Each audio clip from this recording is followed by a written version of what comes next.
감사합니다. 여러분, 지난 월요일에 U20 월드컵 축구 혹시 보셨나요? 우리나라가 4강에 올라갔죠.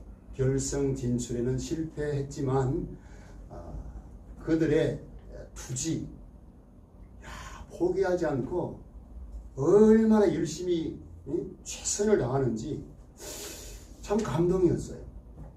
아마 이들이 지난 월드컵 때 선배들이 보여주었던 중꺾마, 중요한 것은 꺾이지 않는 마음이다. 거기에 아마 큰 영향을 받아서인지 젊은 우리 선수들이 정말 잘했어요. 너무너무 잘하고 보면서 이 막 가슴에 어떤 전율이 오를 만큼 막 최선을 다하는 거예요. 여러분, 이런 모습들을 보면 참 감동이 되지 않을 수가 없죠. 그들의 투지에 찬사를 보내는 그런 마음이었어요. 뿐만 아니라 지난주에는 감동적인 일이 저에게 또 있었어요. 아마 여러분도 보셨는지 모르겠어요. 국회 대정부 질문 때 시각장애인 김예지 의원이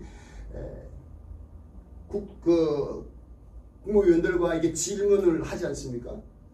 시각장애인이니까 이분이 누구를 부르면 장관이 나와서 누구누구 의원님, 김 의원님, 장관 나와 있습니다.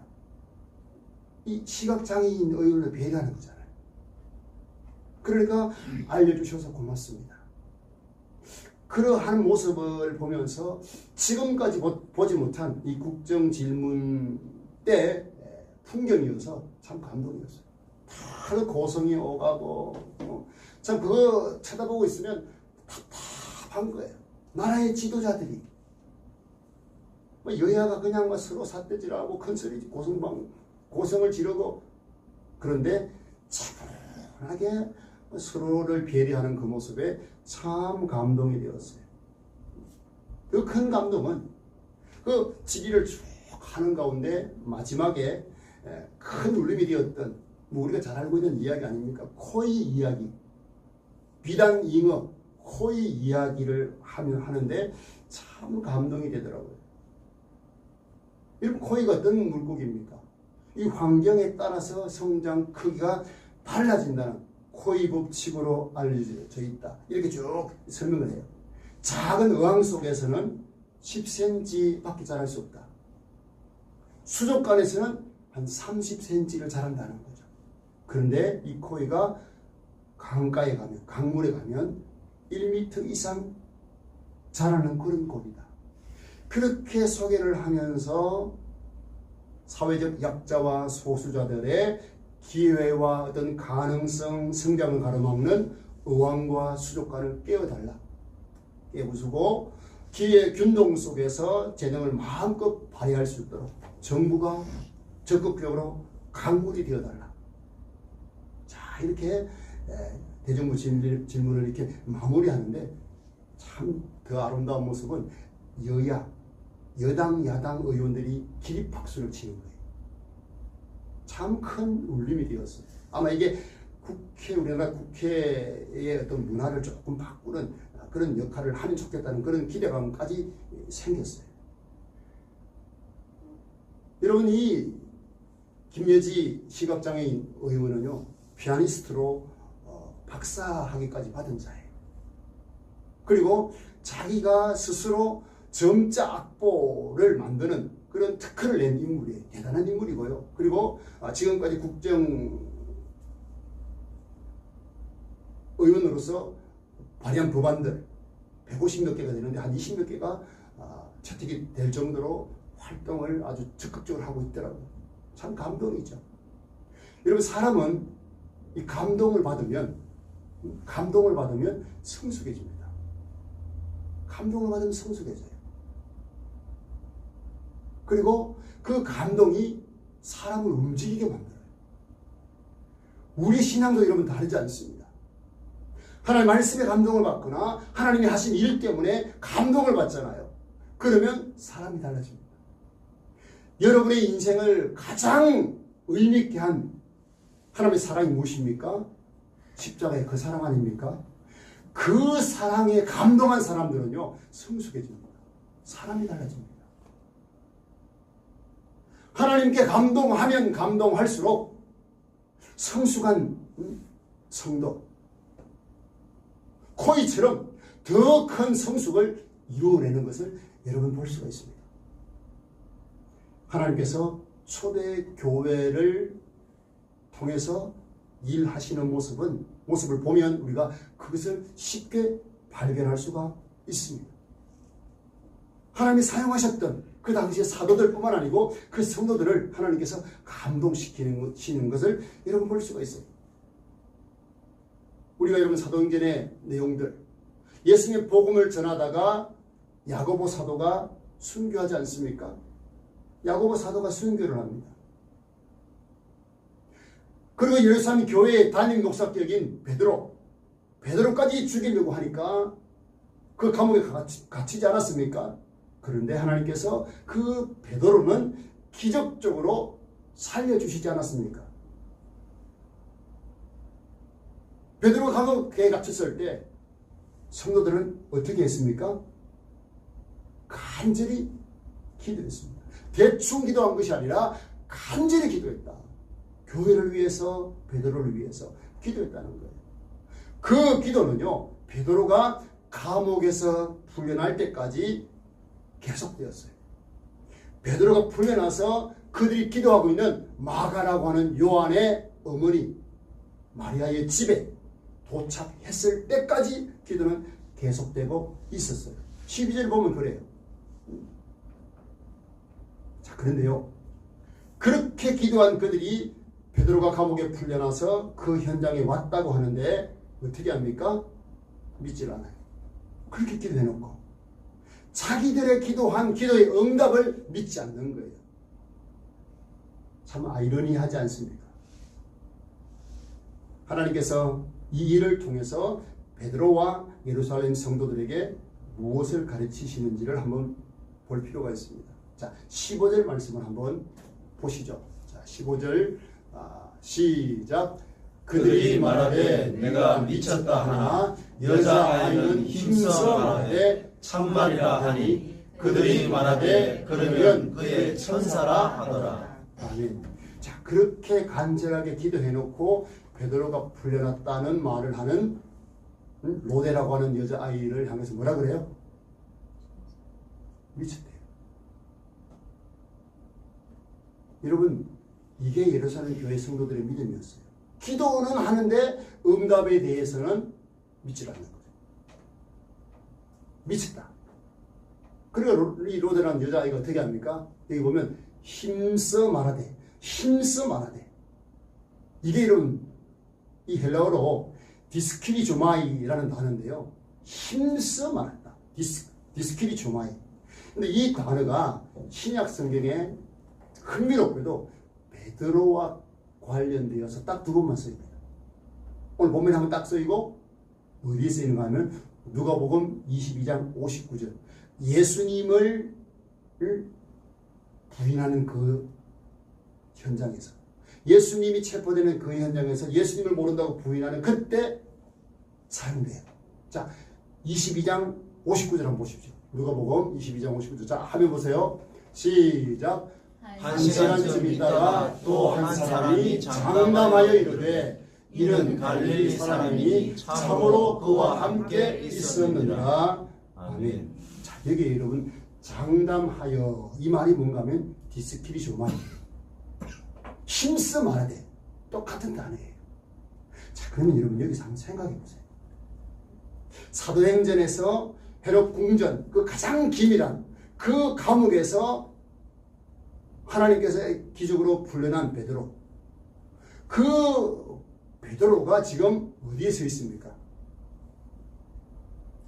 풀려나기를 간절히 기도했던 마가라고 하는 요한, 마가 요한의 어머니 마리아 집. 여기가 여러분 120명의 그 성도들이 성령이 임하도록 기도했던 그 장소입니다. 자, 거기 와 있는데 지금 베드로가 그 집에 들어가고 있어요? 못 들어가고 있어요? 못 들어가고 있어요.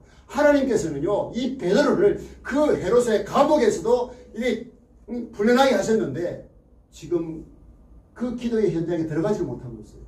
그 공동체 안으로 들어가지를 못하고 있어요. 무엇이 가로막고 있나요? 무엇이요? 공동체의 불신앙이 베드로가 들어가지 못하도록 가로막고 있어요.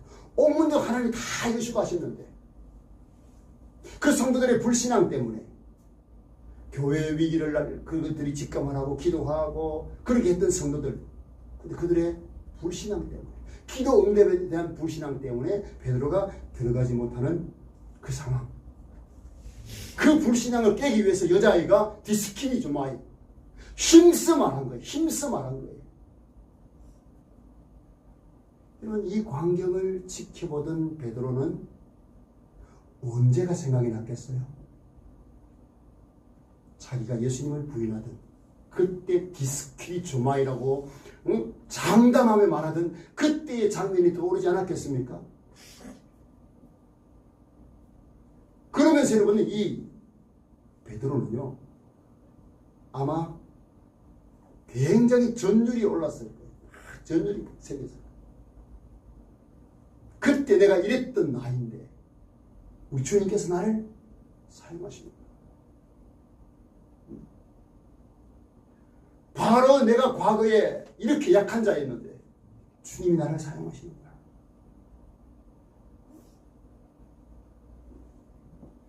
그런 감동이 없었겠습니까?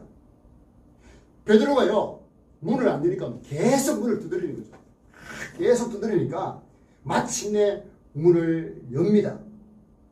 그리고 그들의 반응이 어땠는지, 자, 오늘 본문을 한번, 자, 다시 한번 보시죠. 자,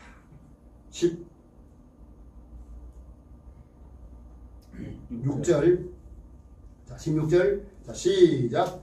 베드로가 문 두드리기를 그치지 아니하니 그들이 문을 열어 베드로를 보고 놀라는지라. 베드로 보고 뭐 했다고요? 놀랐다는 거예요. 자, 깜짝 놀란 거예요. 자기들이 기도한 대로 베드로가 풀려나서 자기들 앞에 딱 서 있는 거예요. 천사가 아니에요. 베드로의 천사가 아니라 베드로가 서 있는 거죠. 여러분, 이 놀랐다는 이 표현은요, 그들의 신앙의 눈금을 표시해 주는 거예요. 다시 말하면 하나님이 하신 일에 대해서 놀란 거예요. 여러분, 이것이 왜 우리 성도들에게 중요하냐? 여러분, 하나님이 행하신 일을 보고 놀랄 때 감동이 되고 믿음의 성숙이 이루어져요. 그런 차원에서 놀랐다는 것이 중요한 거예요. 중요한 거예요. 그래서 여러분, 놀라는 인식, 이것이 여러분 우리의 믿음을 성숙케 한다는 사실이에요. 예수님의 복음을 처음 들었던 분들, 예수님이 나의 죄를 해결하기 위해서 내 대신 십자가에 죽어주신 그 사랑을 나에게 베풀어 주셨다. 그걸 믿고 받아들이면 놀라게 되는 거죠. 이야, 나 같은 존재가 예수님께 얼마나 가치 있으면 나를 위해서 대신 죽어주실까? 놀라는 거죠. 이런 놀라움 때문에 우리 믿음은 자라는 겁니다. 그래서 여러분, 신앙이 높아지는 단계는요, 신앙생활 속에서 하나님의 실존, 하나님의 살아계심, 하나님의 일을 하심에 대한 놀라움, 그것을 느낄 때, 인식할 때 감동을 받죠. 그래서 여러분, 하나님은 우리를 감동시키는 분이에요. 감동을 시켜요. 초대교회 성도들은 자기들의 기도한 것조차도 믿지 않았던 그런 영성의 소유자들이었어요. 이런 빈약한 영성이 문 밖에 베드로를 보고 실제로 풀려난 그를 보고 한 단계 믿음의 성숙을 이루는 거예요. 그렇구나. 하나님은 그냥 우리의 기도를 들으시고 역사하시는 분이시구나. 깨닫게 되는 거죠. 뭐 그 순간 놀라는 거예요. 하나님께 놀란 거예요. 이거 하나님이 하신 일이구나.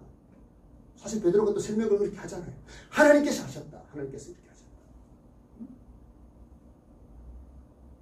그럴 때 여러분, 그들의 믿음이 성장하게 되는 것입니다. 성숙한 거예요. 야, 오늘 하나님께서 이 놀라운 일을 행하셨구나. 하나님이 최고구나 최고. 하나님께 감동받을 때 믿음이 성숙한다면 저는 하나님께서 우리 모든 성도들을 여러분 삶 속에 하나님 주시는 감동의 역사가 있기를 축복합니다. 아멘. 여러분 베드로 입장에서도 전혀 여러분 처음에 깨닫지도 못했잖아요. 생신지 이게 꿈인지 뭐 현실인지 모르고 비몽사몽간에 나왔다가 천사가 사라지고 자기가 밖에 나온 걸로 알고서야 아이고 하나님께서 나를 건져 주셨구나 그렇게 깨달았잖아요. 참 여러분 이 초대교회만 기도해놓고 응답에 대해서 몰랐던 것이 아니죠. 제가 지난주에 김북한 목사님 이야기 했잖아요. 이 김북한 목사님 그 증언에 의하면요, 하나님께서 북한에 이루신 기적이 너무너무 놀랍다는 거예요. 여러분 북한의 하나님, 제가 그 유튜브에 검색해보죠. 그 김북한 목사님의 그 말씀이 나와요. 굉장히 유익하고 좋아요.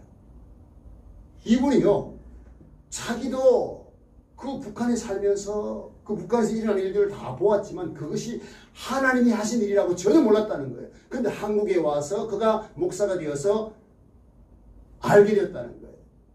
여러분 북한이 70년도만 해도 우리나라보다 잘 살았어요. 그거 아세요? 북한이 더 잘 살았어요. 우리나라보다요. 그런데 점점 북한이 경제가 기우기 시작했어요. 자, 그게 언제부터인가 하면 70년대 중반 때부터예요. 자, 그때 무슨 일이 일어나느냐. 김일성 절대화 작업이 시작되었다는 거예요. 김일성을 절대화. 여러분 한나라의 지도자는 뭐 하는 사람입니까? 백성들이 잘 살 수 있도록 이끌어가는 사람이 지도자 아닙니까? 자, 근데 이때부터 김일성 절대화 작업을 하면서 이 김일성을 위한 나라를 만들어가는 거예요. 70년 중반에 절대화 작업이 시작되었다면 80년대에 들어오면서 우상화 작업이 시작됐다는 거예요. 이게 뭐냐? 한 나라가 지도자를 위해서 한 나라가 존재하게 되는, 그러니까 모든 북한 주민들은 김일성을 위해서 사는 거예요. 김일성을 우상화하면서 김일성의 영광을 위해서 사는 그런 나라가 된 거예요. 그렇게 우상화 작업을 시작한 겁니다. 그러다가 여러분 90년대 초반부터 김일성 죽고 난 이후에 어떤 일이 생기느냐. 신격화. 민족의 아버지를 넘어서서 신격화 작업을 한 거예요. 하나님 자리에 김일성을 올려놓은 거예요. 그러면서 여러분 교회처럼 김일성을 향한 예배가 시작이 됐대요. 일주일에 한 번씩 김일성을 향해서 충성을 맹세를 하는 그런 찬양을 드리고 충성을 맹세하는 그런 시간들을 가지겠다는 거죠. 그러니까 하나님 자리에 김일성을 넣어서 예배하게 만드는 그런 일이 시작된 거예요. 그런데 여러분 그 당시에 김북한 목사님이 한국에 와서 보니까 이 자료를 보니까 그 당시 한국 교회가 제일 많이 북한을 위해서 기도했던 시기였대요. 심지어 이런 저 북한산, 서울에 있는 그 북한산 쪽에 그 기도원에 하루 수많은 사람들이 막 기도하러 올라와가지고 막 이 통제를 하고 할 정도로 기도에 불길이 털었대요. 그런데 이 우상화 작업이 시작이 되면서 무슨 일이 생기느냐. 70년대부터 이 절대화 작업이 시작되고 그때부터 농산물의 수확량이 5%, 3% 계속 떨어지더라는 거예요. 여러분 농사를 저는 어릴 때 지어봤기 때문에 막 풍년이 들면 그 다음에는 풍년이 들 수도 있고 그렇거든요. 그런데 계속 5%, 3% 조금 줄더래요. 그래서 노력을 하지 않느냐. 노력을 계속 하는 거예요. 막 그릇을 갖다 놓고 막 농사가 안 되니까요. 막 주민 그 인민들 다 동원해가지고 산에 있는 그 퇴비들 있잖아요. 다 끌어모아서 놓는데 막 넣고 하는데도 농사가 주는 거 안 되는 거예요. 심지어 막 거름이 없다고 그러니까 거름이 없으니까 인분 사람 1명당 1년에 1톤씩 인분 사람 똥을 걷어서 내야 된다는 거예요. 그리고 똥을 훔쳐가기도 하고 야단이었다는 거예요. 근데 여러분 1톤도 먹지도 못하는데 1톤에 똥을 싸야 되니까 얼마나 힘들었겠어요. 그렇게 이렇게 똥을 갖다 놓고 했는데 또 농사를 지으면 또 3% 떨어지고. 이게요 30년 동안 계속됐대. 30년 동안. 그리고 실제로 이 김북한 목사님이 우리나라 와가지고 기상청에 있는 태풍 자료를 보면서 깜짝 놀랐다는 거예요. 30년 동안 태풍이 북한으로 올라가질 않았어요. 올라간다고 예보가 됐는데 어떻게 되느냐? 이 올라간다는 예보가 딱 주면 우리나라의 기상청에서 북한에 자료를 준다면 이거는 이제 뭐 공통으로 다 준다는 거예요. 그러면 이게 올라온다는 예보를 딱 받으면 댐에 있는 물들을 다 뺀다는 거예요. 왜? 홍수가 날 수 있으니까. 근데 예보가 항상 있는데 올라다가 또 소멸되고 올라다가 소멸되고 그러니까 뭘 쫙 빼고 나니까 물이 없는 거예요. 그렇게 이런 30년 동안 그건 한 2000년도에 김대중 대통령이 방북하기 전에 그때 이러면 쌀도 보내고 비도 보내고 했던 1999년도에 제일 많이 보냈던 때가 있었거든요. 그때 한번 태풍이 올라갔는데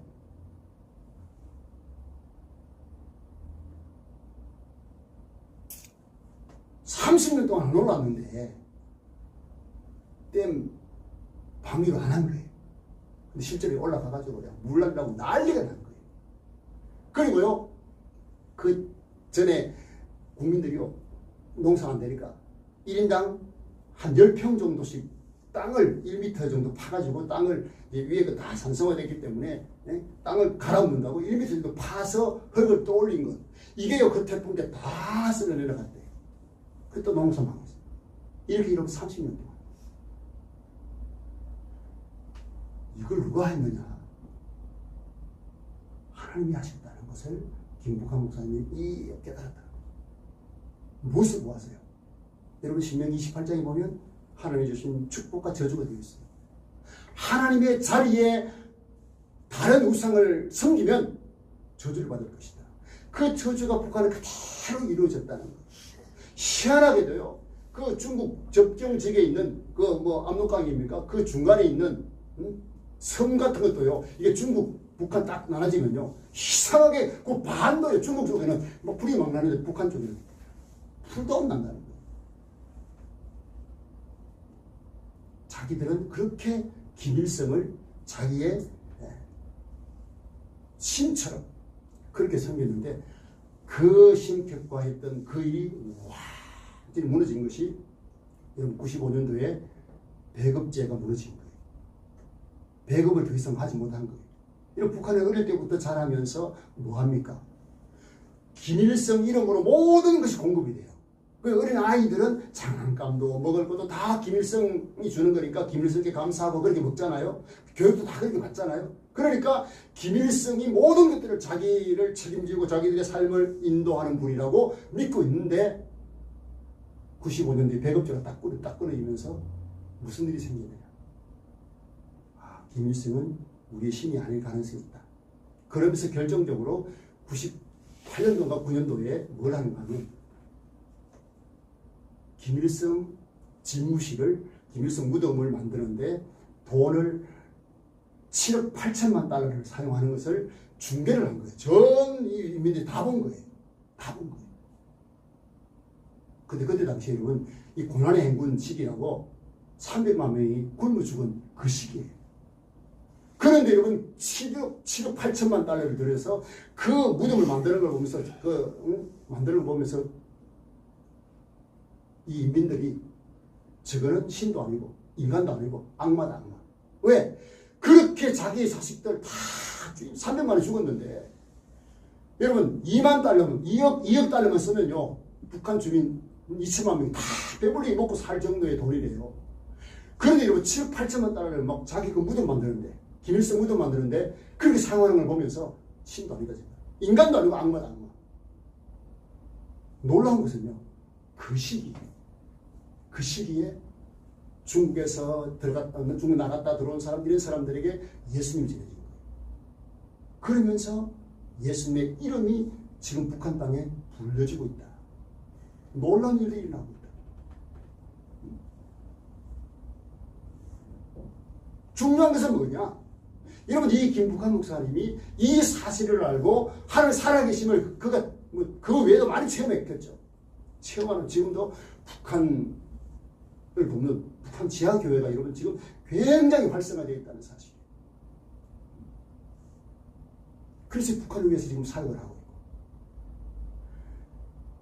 여러분 하나님께서 역사하신 것을 우리도 몰랐어요. 우리 몰랐잖아요. 한국 저도 여러분 어릴 때 여러분 그렇게 기도하던 거, 북한을 위해서 기도하고 막 구호 기도하고 했던 기억이 있거든요. 그런데 하나님께서 역사하신 거예요. 일하신 거예요. 그렇게 여러분 탈북자 중에는요 믿음 좋은 사람들이 얼마나 많은지 몰라요. 이런 사실들을 알면서 자기들이 경험했던 일들이 왜 하나님은 사랑의 하나님인데 북한의 하나님은 왜 이러는가 이유를 안 거예요. 하나님 자리에 김일성이 올라가니까 그렇게 저주를 받아. 저주가 아니라 하나님께서 징계하신 것이다. 깨달은 거죠. 하나님의 역사를 알면 달라집니다. 여러분 초대교회 사역을 했던 이 베드로가 그런 거예요. 하나님께서 자기를 그렇게 기적처럼 여러분 야고보도 순교당했는데 자기 잡혔을 때 자기도 죽을 거라 100% 생각 안 했겠습니까? 그때 하나님 살리신 거죠. 그래서 하나님이 행하신 일들 때문에 놀라움을 가지고 베드로가 사역을 세우셔요. 근데 여러분 기적은 사실 신앙 성장을 위한 발돋움이지 이게 목적이 아니에요. 기적 같은 하나님의 일들이 행하실 때 믿음이 성장하는 거예요. 이런 북한에는 한계 상황에 있는 그런 불치병 환자들이 많대요. 근데 소문이 나가지고 예수 이름을 불러라. 예수 이름을 불러라. 그러면 낫는다. 이게 실제로 막 일어나가지고요. 북한의 사람들이 예수 이름을 모르는 사람이 없대요. 모르는 사람이 없대요. 약도 없지요. 아무것도 없잖아요. 의사도 없지요. 그러니까 막 죽어가는 사람들이 예수님의 이름을 부르면서 치유되는 경우들이 많다는 거죠. 놀라운 것은 이 기적이 목적이 아니라 신앙 성숙을 위한 겁니다. 자, 하나님께서 감동하심을 주실 때 베드로가 감동을 받고 어떻게 하는지 17절 한번 보시죠. 자, 17절 시작. 베드로가 그들에게 손짓하여 조용하게 하고 주께서 자기를 이끌어 옥에서 나오게 하신 일을 바라보고 또 야고보와 형제들에게 이 말을 전하라 하고 떠나 다른 곳으로 가니라. 아멘. 이런 베드로가 출고한 것은 사실 극적인 그런 사건, 기적이잖아요. 베드로가요, 불의 사자, 탈옥하다, 막 이러면서 자기를 막 과시하거나 절대로 그렇게 하지 않았어요. 하나님께서 행하신 임을 알리. 자, 여러분 보시면 여기 야고보라는 이름이 나오는데, 여러분 오해하지 말아야 되거든요. 여기에 나오는 야고보는 사도 야고보가 아니라 예수님의 동생 야고보입니다. 그래서 훗날 예루살렘 교회의 또 수장이 됩니다. 장로가 됩니다. 이거 아시고, 자, 그렇게 말씀을 보시면 되겠습니다. 여러분, 하나님의 능력과 복음을 전하기 위해서 베드로가 하나님이 행하신 일들을 알립니다. 그리고 어떻게 됩니까? 사라져요. 베드로가. 더 이상 무대에 등장하지 않아요. 이후에는 누가 등장하느냐? 바울과 바나바가 등장을 합니다.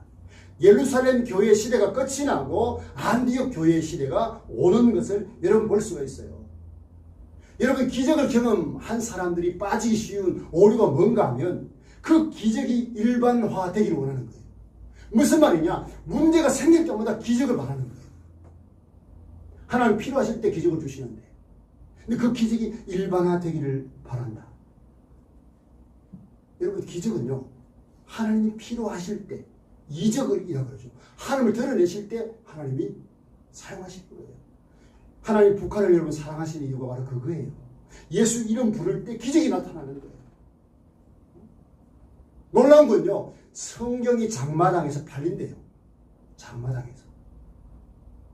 이걸 북한 당국자들이 모르냐 안돼요. 그런데도 지금 무기라는 단계까지 와 있대요. 통제가 되지 않는 거예요. 여러분 하나님이 전지전능하시니까 기적을 행하시는 건 이건 당연한 거죠. 그런데 그 기적은 날마다 일어나지 않습니다. 아마 여러분 우리가 교회가 힘들고 여러분 생활이 힘들다 보면 기적을 바랄 때가 있어요. 바로 또 당첨 1등 되면 좋겠다 이런 기적. 꿈꾸면서 로또 사신 분 안 계셔요? 그럴 수도 있어요. 또 우리 교회에 막 경제적으로 막 믿음도 좋고 경제력도 있는 분이 우리 교회에 막 와서 등록한다든지 이런 걸 여러분 기대하실 수도 있을 거예요. 그러나 하나님은 그렇게 일하지 않았어요. 그런데요, 늘 기적을 일으켰던 인물 중에 이것 때문에 혼란을 겪은 선지자가 바로 엘리야입니다. 여러분, 엘리야 선지자가 어땠습니까? 기도하면 3년 반 동안 비가 오지 않았어요. 엘리야가 기도하는 거예요. 하늘의 징계로 비가 오지 않는 거예요. 그럼 또 기도하면 어떻게 해요? 그 위 등작지는 갈라졌던 그 땅에 비가 내려가지고 이 풍요를 이루게 되는 그런 기적을 행했던 능력 있는 선지 아닙니까? 갈멜산에서 우상 선지자들과 850명과 850대 1로 누가 참신인지, 하나님 참신인지, 너희들이 섬기는 바알이 참신인지 내기하자. 그래서 승리한 선지자 아닙니까? 그러니까요, 기적을 너무 많이 체험한 엘리야가 있지만 한 가지 사건이 해결이 되지 않았어요. 무슨 일이었습니까? 그 갈멜의 산에서 850명을 자기 혼자 상대해서 이기고 나서 그들 다 쳐죽였어요. 근데 이 소식을 들은 이세벨, 아합 왕의 아내 이세벨이 엘리야를 죽인다는, 엘리야를 잡아 죽이겠다는 그 선포가 떨어지니까 엘리야가 어떻게 됐겠어요? 하나님, 내가 이런 기적까지 행했는데 저 엘리야, 저 아합의 아내 이세벨도 하나님 물리쳐 주십시오. 근데 안 되는 거예요. 그래서 엘리야가 어떻게 합니까? 대실망을 해요. 낙심을 해요. 그러면서 엘리야가 혼란에 빠져가지고 어떻게 됩니까? 맨날 며칠 광야에 들어가가지고 그 로뎀나무 아래에서 하나님, 저는 이제 죽어도 좋습니다. 저를 죽여주십시오. 완전 자포자기하는 그런 상태까지 내려가거든요. 여러분, 이때 하나님 심정이 어떻겠어요? 하나님 뜻이 계신데, 야, 네가 임마 이러고도 선지자냐? 다그치실 것 같은 하나님이 전혀 그러지 않습니다. 엘리야를요 깨워요. 깨워가지고 푹 지쳐서 자고 있는 엘리야를 깨워가지고 밥을 먹입니다. 밥 먹자, 일어나라, 밥 먹자. 마치 아버지처럼 따뜻한 어머니처럼 그 엘리야를 깨우고 밥을 먹입니다. 그러다 푹 재웁니다. 푹 재워요. 그리고 엘리야가 그 위에 호렙산에 있는 굴에서 회복이 됩니다. 어떻게 회복이 됩니까? 하나님께서 그곳에서 엘리야에게 몇 가지 사인을 보여주셔요. 뭔 사인인가 하면, 첫째가요, 천지를 막 뒤흔드는 산을 뽑을 것 같은 그런 막 태풍, 폭풍을 일으키신 거예요. 그런데요, 그 폭풍이 지나가는데도 하나님 계시잖아요. 그리고 두 번째 보는 건 뭐냐? 모든 것을 막 뒤집어 엎을 것 같은 지진이 일어난 거예요. 그런데 그 가운데도 하나님 계시지 않았어요. 모든 것을 불사를 것 같은 그런 강렬한 불이 지나가는데도 하나님 계시지 않았어요. 이게 그럼 무슨 메시지인가 하면, 엘리야에게, 엘리야야, 내가 이 강한 바람처럼, 이 강력한 지진처럼 모든 것을 다 삼킬 것 같은 불과 같은 그런 심판을 날마다 내린다면 어떻게 되겠냐? 어떻게 되겠냐? 그러시면서 하나님이 어떻게 합니까? 세미한 음성을 들려주시면서 말씀하셔요. 그때 하나님께서 나타나신 거예요. 엘리야가 무엇을 깨달았느냐? 하나님은 그렇게 거창하게 역사하시기도 하지만 세미한 말씀 중에 역사하시는 분이시구나. 그걸 깨달은 거예요. 여러분, 이것이 왜 중요합니까? 하나님은 말씀으로 역사하시는구나. 엘리야가 그걸 깨달은 거예요. 그 이후에 그 엘리야가 하는 일이 무엇입니까? 자기의 사역을 막 다 감당한 이후에 후계자 엘리사를 세우는 일을 하는 것을 여러분 볼 수가 있습니다. 오늘 본문에 여러분 기적을 경험한 베드로, 그가 일상으로 돌아갑니다. 교회로 들어와서 그가 자기에게 주어진 일을 조용하게 감당하고 역사의 뒤편으로 사라지는 것을 여러분 볼 수가 있습니다. 여러분, 우리가 사는 이 세상은 우리가 예수님을 만난 현장이에요. 예수님 만났으면 우리는 또 어디로 나가야 됩니까? 현장으로 나가야 돼요. 삶 속으로 나가야 돼요. 베드로가 위대한 신앙인이어서 감옥에서 나온 것이 아니에요. 그래도 여러분, 감옥에서 그렇게 깊은 잠에 빠진 것, 믿음 좋아서 그렇게 잘 수 있었던 것이 아니었어요. 약한 인간이고 낙심해서 그렇게 잤을 수도 있어요. 자포자기해서. 그런 베드로를 하나님이 기적적으로 그를 풀어내시고 그를 통해서 하신 일이 뭡니까? 조용히 떠난 거예요. 하나님이 하신 일을 말을 하고 난 이후에 조용히 떠납니다. 조용히 떠나요. 반면에요, 헤롯, 베드로를 잡아 죽이게 했다는 헤롯은 어떻게 됩니까? 오늘 보면 읽지 않았지만 그 밑에 쫙 보시면 무슨 일이 있는가 하면 그 두로와 시돈 사람들이 헤롯을 굉장히 싫어해요. 두로 시돈 사람들. 이것을 알았던 사람이 중재하기 위해서 헤롯을 초청을 해서 잔치를 베풀고 헤롯이 연설을 할 때 두로와 시돈 사람들이 헤롯에게 어떻게 하느냐 하면 당신은 이 헤롯이 연설을 하는 거예요. 다 신의 소리다. 신의 소리다. 와, 사람이 아니다. 신의 소리다. 막 환호를 해요. 그때 여러분 헤롯이 그 환호를 자기가 다 받아요. 다 받아요. 그런데 하나님은 어떻게 하시느냐? 자, 여러분 말씀을 보십시오. 23절. 자, 23절 시작. 헤롯이 영광을 하나님께로 돌리지 아니하므로 주의 사자가 곧 친히 벌레에게 먹혀 죽으니라. 아멘. 그 신처럼 환대하고 사람들이 환호하던 그 현장에서 영광을 자기가 다 취하니까 어떻게 돼요? 그 자리에서 하나님께서 벌레 먹게 해서 죽게 하셨다는 거예요. 치셨다는 거예요. 여러분, 이 모습을 보면서 우상화했던 김일성, 오버랩이 되는 거예요. 그런데 여러분, 헤롯은 치러 죽였지만 북한은 어떻게 합니까? 징계하시는 거예요. 그리고 돌이킬 수 있도록 하나님께 기회를 주신 거예요. 여러분, 놀라운 것은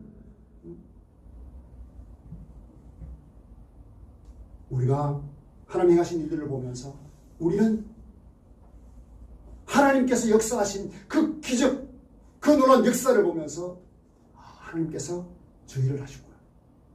저 일을 하신 이유는 하나님께서 하실 목적이 있구나. 여러분, 그 사실들을 우리가 발견했다면 그 하나님이 하신 기적을 통해서 내 믿음의 성숙을 한다는 게 이룬 이후에 우리에게 주어진 일, 사명들을 감당하는 것입니다. 그게 여러분 오늘 본문에 베드로가 보여주고 또 초대교회 예루살렘 교회가 보여준 겁니다. 여러분, 예루살렘 교회가 처음 교회로, 여러분 어머니 교회잖아요. 처음 교회니까. 그러니까 다른 작은 교회들이 막 커가면 어떤 마음이 들겠어요? 막 좋아해야 되는데 시기할 수도 있잖아요. 그런데 예루살렘 교회는 이런 일을 겪은 이후에 안디옥 교회가 세워지는, 그리고 이방에 막 복음이 지를 때 그 복음 전하는 역할들을 예루살렘 교회가 훌륭하게 해내는 것을 여러분 볼 수 있어요. 성숙한 것이죠. 놀라운 것은 여러분, 헤롯 왕은 그렇게 죽었는데, 자, 24절을 보면 하나님의 말씀은 흥왕하여 더하더라. 흥왕하여 더하더라. 이게 여러분 얼마나 사도행전에서 중요한지 몰라요. 스데반의 죽음도 있었고, 사도의 박해도 있었고, 야고보의 순교도 있었고, 베드로의 주록, 이런 사건이 쭉 절벽에 있었는데, 중요한 것은 말씀은 흥왕에 갔다. 놀라운 것은 아닙니까? 이게 다 하나님께서 행하신 지혜, 하나님의 지혜에 의한 것인 것을 여러분 볼 수 있습니다. 베드로가 여러분 그러면 죽어간 이후에 무슨 일을 하고 그가 역사의 현장에서 사라집니까? 자, 사도행전 15장이거든요. 자, 화면 한번 보세요. 자, 15장 6절에서 9절까지. 자, 한번 읽습니다. 시작. 사도와 장로들이 이 일을 의논하여 모여 많은 변론이 있은 후에 베드로가 일어나 말하되, 형제들아 너희도 알거니와 하나님이 이방인들로 내 입에서 복음의 말씀을 들어 믿게 하시려고 오래전부터 너희 가운데서 나를 택하시고 또 마음을 아시는 하나님이 우리에게와 같이 그들에게도 성령을 주어 증언하시고 믿음으로 그들의 마음을 깨끗이 하사 그들이나 우리나 차별하지 아니하셨느니라. 아멘. 여러분 이게 뭔가 하면 최초의 종교회의입니다. 무엇을 가지고 회의를 했느냐 하면 예루살렘을 넘어 복음이 이방 땅에 전해진 때 일부 예수 믿는 사람들이 복음을 들은 이방인 그리스도인들이 그들에게 복음을 전하는데 문제가 생긴 거예요. 예수 믿는 것 가지고 안 된다. 우리가 갈라디아서를 통해서 배운 것처럼 예수만 믿어서 되지 않는다. 율법도 지켜야 된다. 잘못된 복음을 전할 때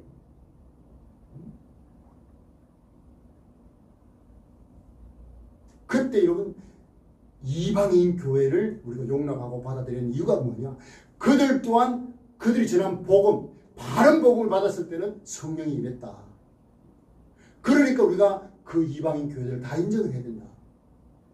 여러분 이 역할을 해낸 사람이 베드로였어요.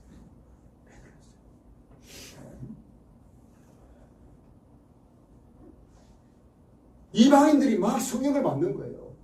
그러면 저들을 우리가 어떻게 받아들여야 되느냐? 이 초대교회가 몰랐거든요. 혼란스러웠거든요. 근데 베드로가 딱 정리를 한 겁니다. 하나님께서 나를 선택한 것은 이때를 위함이다.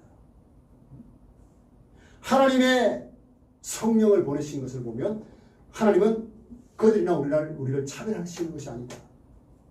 그렇게 해서 여러분 이방 교회를 인정을 하고 그 훗날 이방 교회에서 잘못된 가르침이 있을 때도 바르게 잡을 수 있는 그런 역할을 한 인물이 바로 베드로였던 거예요. 그리고 난 다음에 여러분 베드로는 어떻게 되느냐? 진짜 여러분 15장 뒤로는 베드로가 안 나옵니다. 그때부터 누가 나옵니까? 바울과 바나바의 사역이 시작이 되는 것을 여러분 볼 수가 있습니다. 저는 여러분 예수님을 믿어 하나님의 자녀가 되는 기적을 경험한 사람들이에요. 가장 큰 기적 아닙니까? 내 죄 사함을 받고 내가 하나님의 자녀가 되었다. 영원의 생명을 얻었다. 이게 가장 큰 기적 아닙니까? 그 기적을 경험한 우리가 해야 될 일이 무엇입니까? 세상 속에서 하나님의 자녀로서의 삶을 살아내면서 예수 그리스도를 알리는 거예요. 예수님을 전하는 거예요. 우리 오늘 정원주 성도님 교회 출석하신 지가 꽤 되시죠? 그죠? 올 가을에는 이제 세례를 받으셔야 돼요. 세례를 받고 그렇게 성숙에 가시면서 주변에 있는 분들까지 예수님을 전하는 그런 성숙과 믿음이 계속 자라가야 됩니다. 지금 여러분 내가 구원받은 것 거기에 만족할 것이 아닙니다. 내 믿음의 성숙을 위해서 지금 하고 있는 신앙의 행위에 내가 뭘 더해야 되는지 이 말씀을 통해서 여러분 성령께서 깨닫게 하시는 대로 순종할 수 있는 그런 성도가 되시고 하나님께서 여러분에게 감동을 주실 때마다 믿음의 성숙을 이루어서 주신 사명을 잘 감당하는 그런 저와 여러분 될 수 있기를 주님의 이름으로 축복합니다. 아멘. 자, 310장 찬양을 드리겠습니다. 310장